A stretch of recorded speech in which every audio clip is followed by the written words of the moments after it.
Tardacy? That's a damn good question. Wait a minute.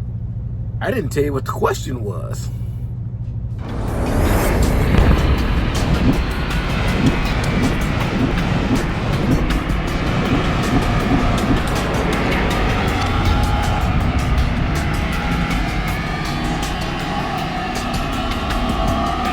Tubiest of the tubiest. The best YouTube subscribers on the planet. That's you. And I'm 50 plus. Tardacy asked me a question. It was a good one. I thought I'd make a good video about it. And it is a video that I've made in the past.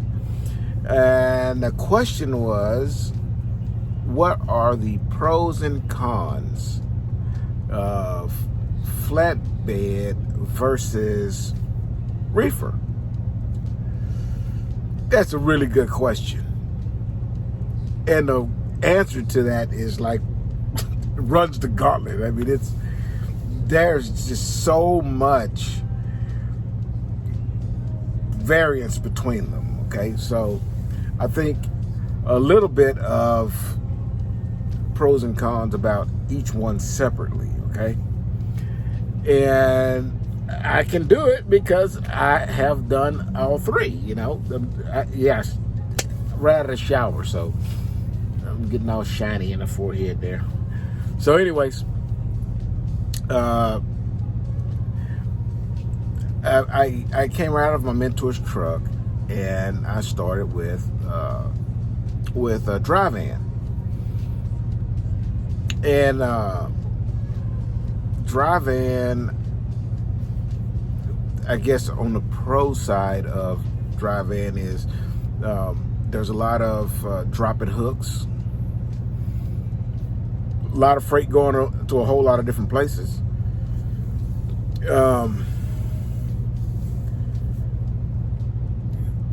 With the company that I was with, dry freight was a large portion of their business, so we stayed busy. And there was a lot of options on with regional, dedicated, or over the road, or you almost could do whatever you want with dry van because there's so much freight. Okay, the cons to dry freight,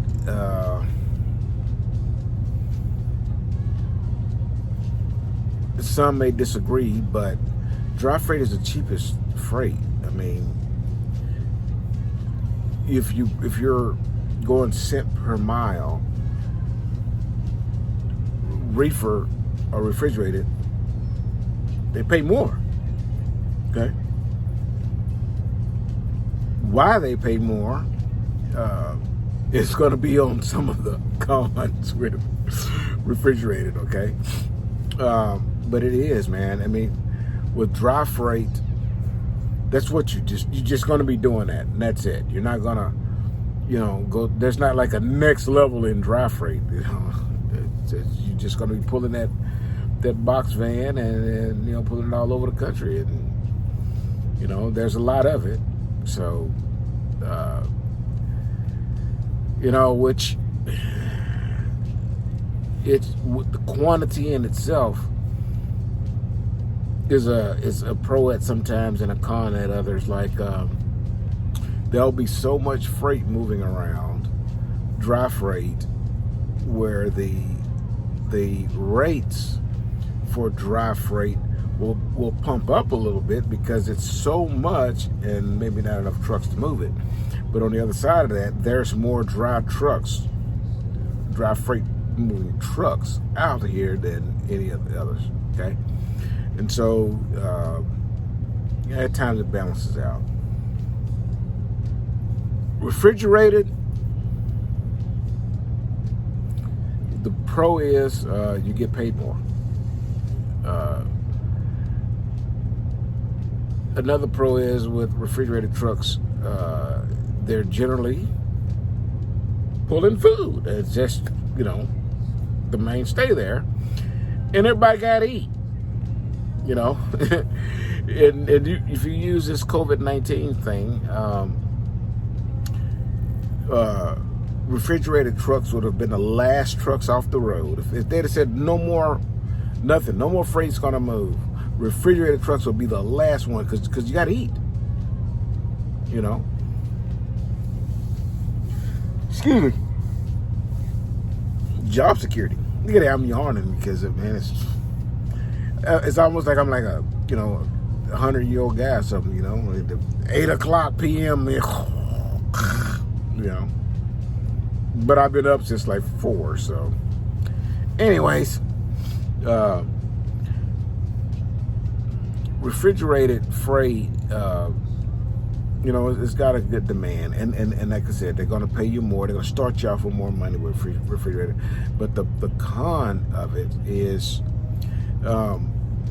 you know, you got a reefer unit back there to deal with. You also have to fuel that reefer unit. You got to make sure that it you know, it stays running at the right temperature. You get a lot of rejected loads.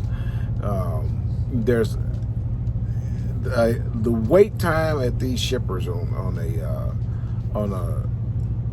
loaded and getting loaded and unloaded with refrigerated, it's the longest wait, you know. And I tell you that based off of the times that I spent with Costco, Sam's, and Walmart's, and you know, we had so much of a volume that we didn't do any live loads and live unloads. They were all dropping hooks. So I'd pull in and drop off the reefer trailer. Actually, they would have you back it up to a dock, open doors, back it up to a dock, then leave. Go get another empty and take off, right? Or drop it and take off. But I would see, you know, other companies, trucks or owner operators, when they're parked out there, look like they've been, you know, sitting there forever. And some of these guys have been there for 6, 7, 8 hours. If you watch No Hippie Trucking and Transportation here on YouTube, he pulls reefer, and see how much he sits a lot as well. You know, not always, you know, by the fault of the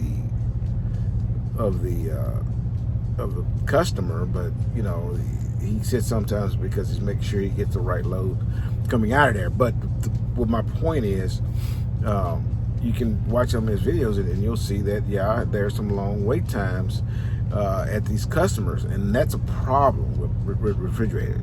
That's just, I can't do it. I didn't like it, you know. And most of what we did was drop and hook with refrigerated, okay? Or I would take a load from Costco's. That's basically what I've done. Costco's and then some Walmart's, right? But at the Costco's, I would get unloaded at the Costco. And Costco unloaded you like within 30 minutes you've been there. I mean, they own it. And so, but Costco is that way with dry as well. So, I mean, there are some customers that with the refrigerator, you're going to get unloaded quick. But for the most part, man, if you're not getting drop and hook, it just eats up so much of your time. And it's such a pain in the butt, man. And you got to deal with rejected freight and all that kind of stuff. You know, and that's why they pay you a little more. To me, refrigerated freight is, a lot of times, it's heavy, man. You know, you're going to be pushing your max gross a lot when you're doing reefer. Okay, and of course somebody's going to write down there, well, it ain't all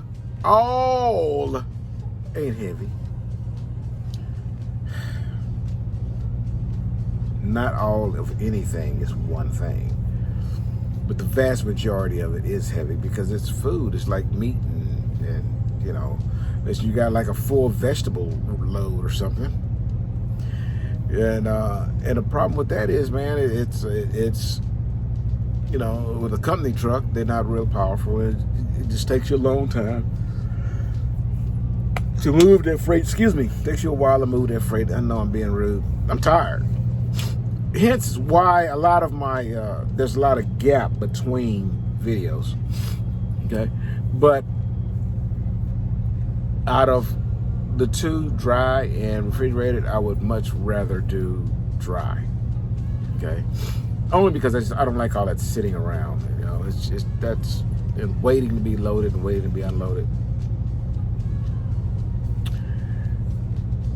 Flatbed is has a high turnover rate.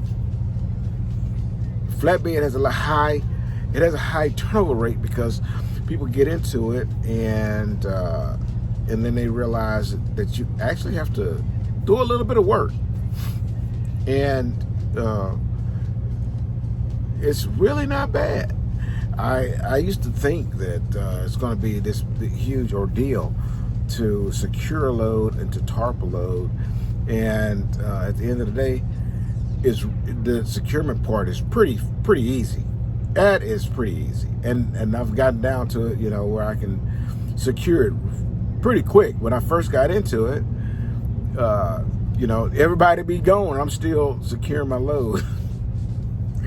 You know, now I'm in and out, you know, just knock it out. It hadn't been but 6 months, you know, and so it didn't take 6 months for me to get this way, but I'm just saying, in this period of time, it's turned into a nothing for me to secure a load.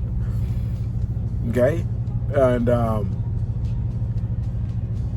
even tarping a load isn't bad like people think it is, because most of the time, if you got to get up on a high load, the shipper will have some mechanism, whether they're dragging tarps up there with a forklift, or they have a tarp machine that helps you lay the tarps on. I mean, man, look, I think people say don't come into flatbed, it's all this work because, you know, they don't want you to come in here.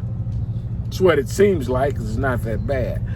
However, it is extra work. You're not just getting under a trailer, you know, raising the landing gears, putting your lock on the back doors, hooking up your airlines to take off, then bumping up against the dock. Open the doors, bump up against the dock, and sit there while your truck rocks and they unload you, or drop and hook a drive in. Okay, it's more than that. I mean, you're gonna have to get your hands dirty,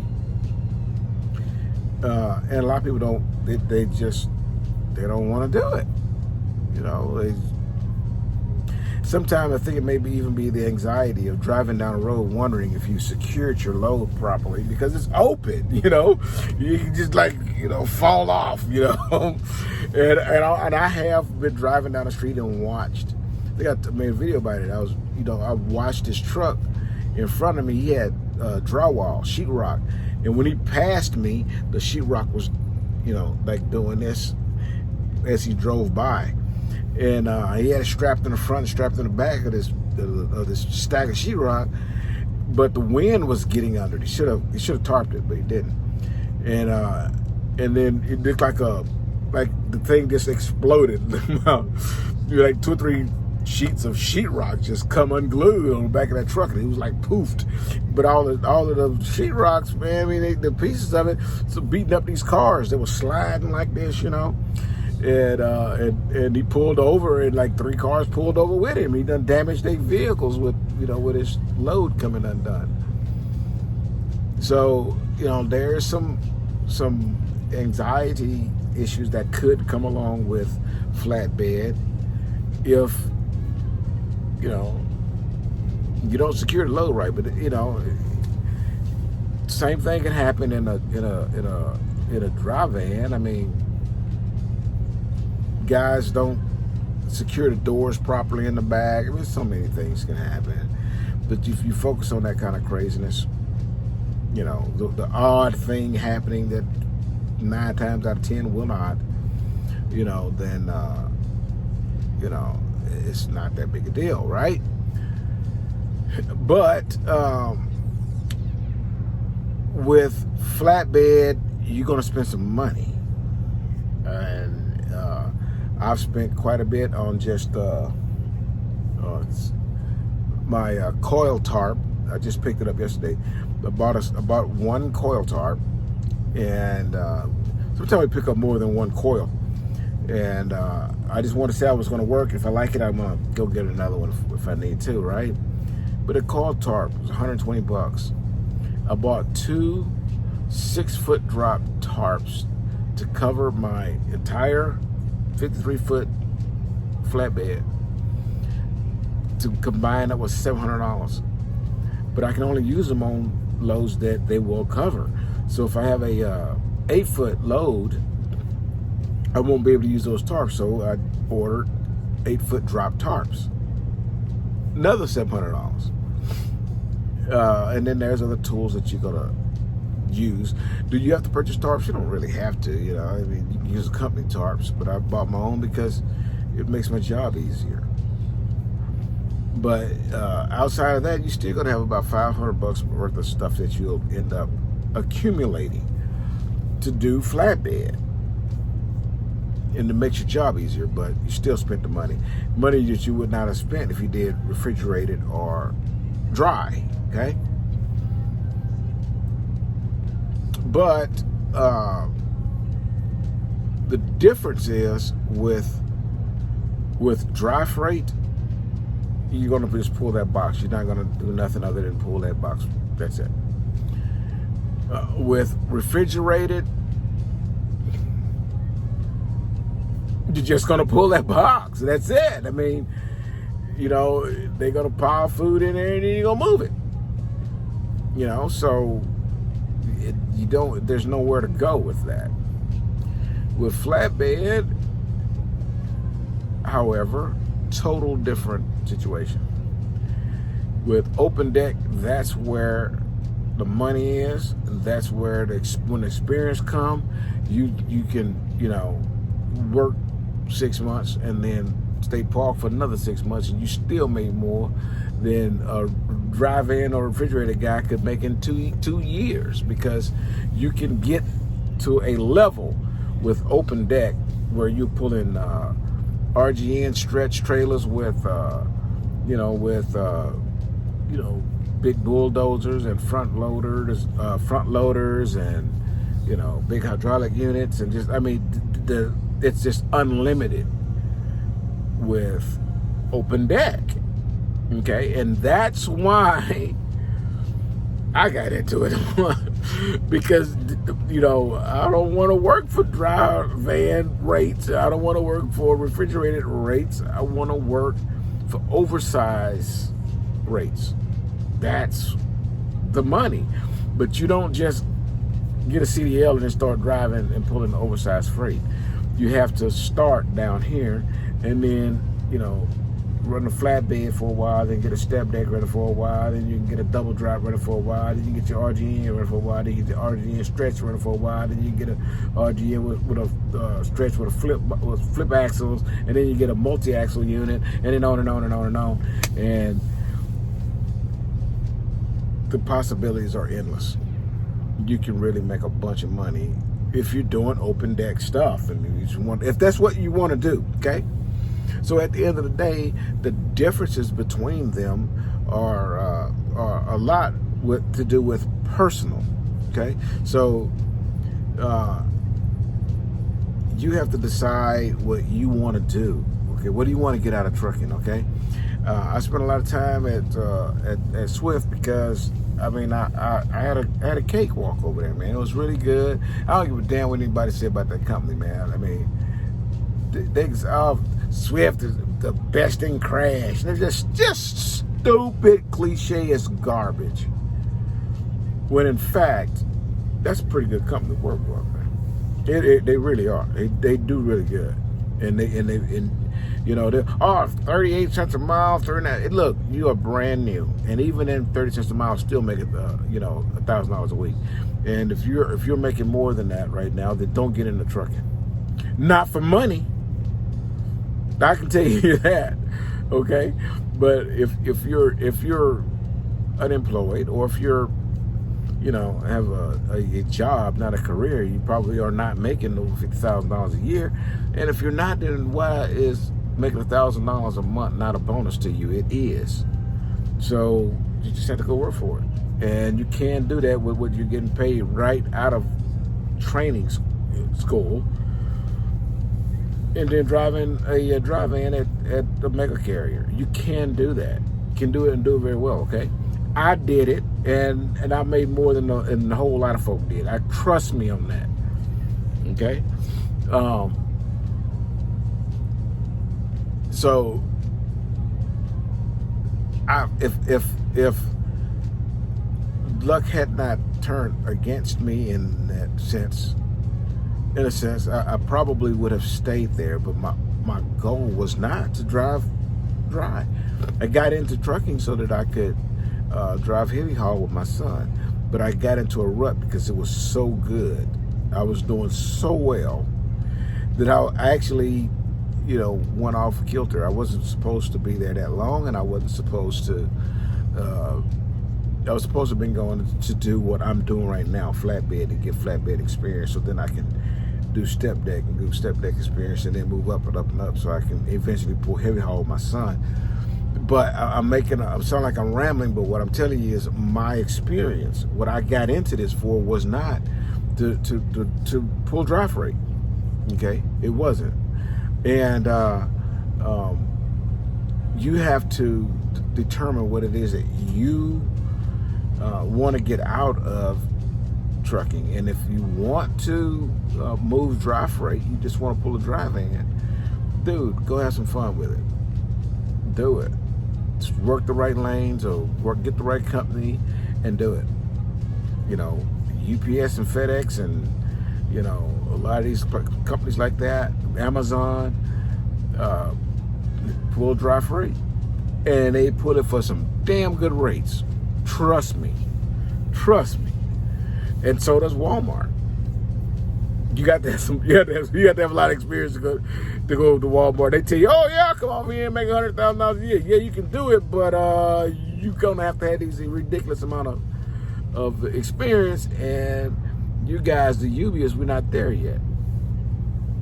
But still, you can with Amazon or FedEx or UPS and Coca-Cola and Pepsi, and there's a lot of companies. Just look around, and most of them is going to be after you got about a year of experience. Okay, and it's okay to get a year of experience from a mega carrier. It's okay to do that. Most of them, you're going to go there. You're going to go to their school. They're gonna front the money for the school, and then they're going to take it out of your check a little bit of the loan, and then they're going to give you sign-on bonus, all that kind of stuff to kind of put it this way. When my schooling at Swift was about $3,500. It's now almost 65 or 68 or something like that. Sign-on bonuses and everything. By the time I got my year over, I was short about 2 weeks of making a year. Yeah.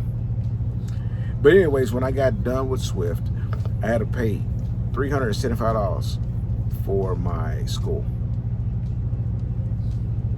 Outside of that, every dollar that they took out of my check to pay for my school, they gave that back to me in the tuition reimbursement thing they got, and so I basically got my CDL for $375. So does it work? Yes, it does work.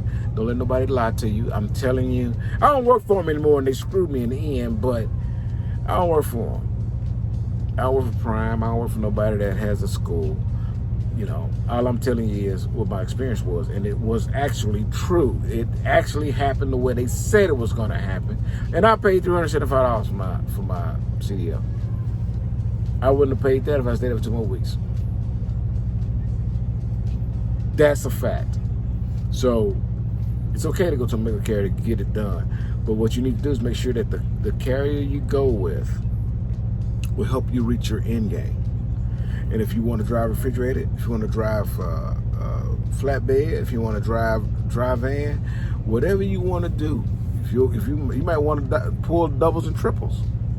Okay, I mean, whatever you want to do, it's okay to do that. That'll be your niche. But you're gonna have to position yourself to where you can be successful with it. Jump through the humps and make it happen. So neither one of them are bad. Okay, they all have their pluses and minuses, man. I mean, I gotta get outside and spend 20-30 minutes securing and tarping a load. I'm in the southern regional, so that means I'm subject to 100-degree heat every freaking day.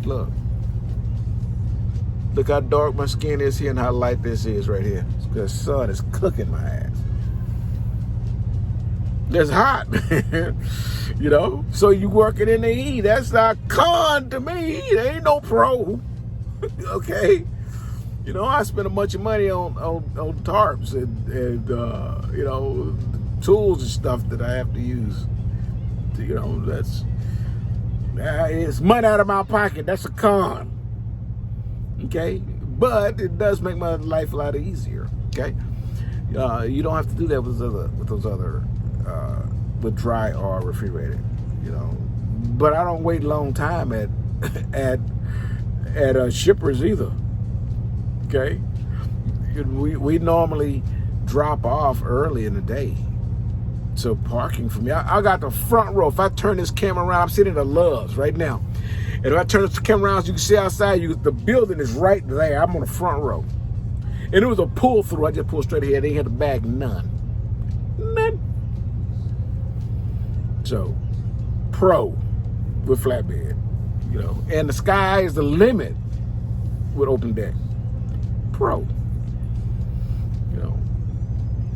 refrigerated, you gotta sit and wait a lot.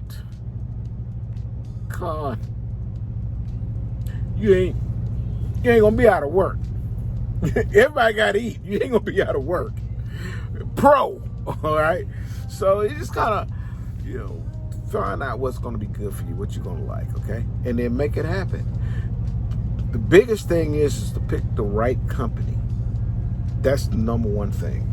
Doesn't matter if you're pulling flatbed, if you drive van, no matter what you're doing. Just make sure you pick the right company that fits your agenda. What is your goal? Can that company help you reach it? That's what matters, okay? Till I see you again, deliver undistracted, and I hope I answered your question. Here's your boop.